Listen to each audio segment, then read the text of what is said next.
Bom, vamos agora falar sobre algumas terminologias importantes.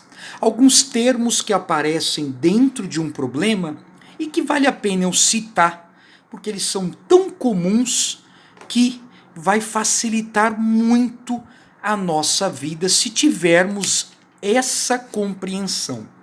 Quais são essas terminologias importantes? Tá. A primeira delas é muito comum aparecer a palavra no mínimo. Devem ser fabricadas no mínimo alguma coisa. No mínimo, a gente vai traduzir sempre por maior ou igual. No mínimo, não está dizendo que vai comprar aquilo, mas pode ser mais que aquilo. O aquilo é o igual e o mais é o maior. No máximo, o outro termo que aparece bastante. Bom, já dá para imaginar. Se é no máximo, não pode ultrapassar aquilo. Então, maior é proibido. Mas pode ser menos. Então, pode ser menor, mas também pode ser aquele valor. Outro termo que eu vejo muito é o pelo menos. Devem ser fabricadas pelo menos 200 unidades. Pelo menos soa como no mínimo. São sinônimos. Então, se eu preciso de pelo menos 200, então eu posso adquirir uma quantidade maior ou igual. Outro termo importante que aparece muito, disponível. Aparecem. Por exemplo, o cara vai comprar um determinado produto, mas tem de dinheiro disponível, sei lá, 10 mil reais.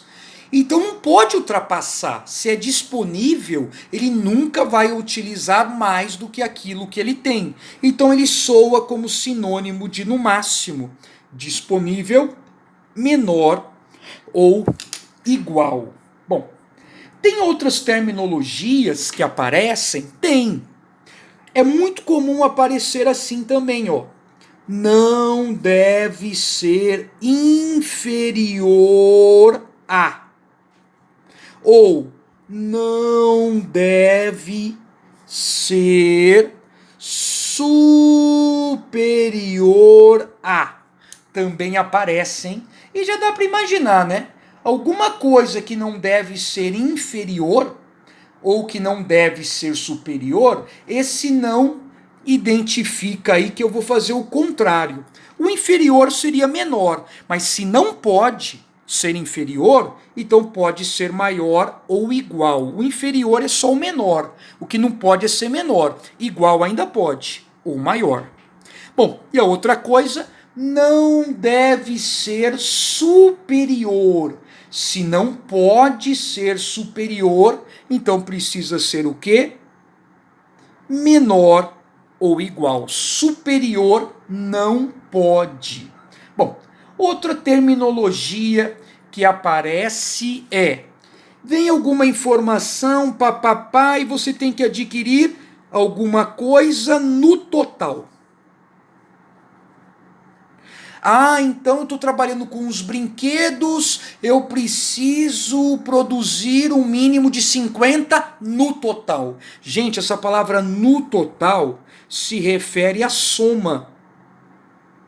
Então, no total, somando o que eu vou adquirir de um mais o outro, vai aparecer alguma inequação. Se no total tem que ser pelo menos 10, então seria maior ou igual a 10. Se no total deve ser no mínimo 50, maior ou igual a 50. E assim por diante. Então, no total é muito comum aparecer. Uma outra, que não é uma inequação, mas que vale a pena prestar atenção, porque aparece muito, é a palavra relação ou proporção. Isso aqui é fatal, hein? É muito comum as pessoas não saberem modelar o significado dessas duas palavras. E elas são simples. Relação ou proporção você vai traduzir sempre como uma divisão. Sempre. Ah, então a proporção entre os brinquedos A e B é a divisão entre o que você vai adquirir do A pelo que você vai adquirir do B. Tá, um detalhe importante. Sempre que você escreve uma divisão, você não pode inverter o numerador com o denominador. Diferente da multiplicação. Se você escrever 2 vezes 3, ou escrever 3 vezes 2, os dois vão dar 6. Mas pensa uma divisão, 2 por 3 é diferente de 3 por 2. Então, qual é a minha dica? É a seguinte: o primeiro que fala é o que você vai escrever no numerador. E o segundo que fala é o que você vai escrever no denominador. Não tem erro. Então, se ele falar a proporção parará de A, vamos supor aqui, ó, proporção de A para B. Então, se é a proporção de A para B, se o A você chamou de X, vamos lá, proporção é divisão, vamos com calma.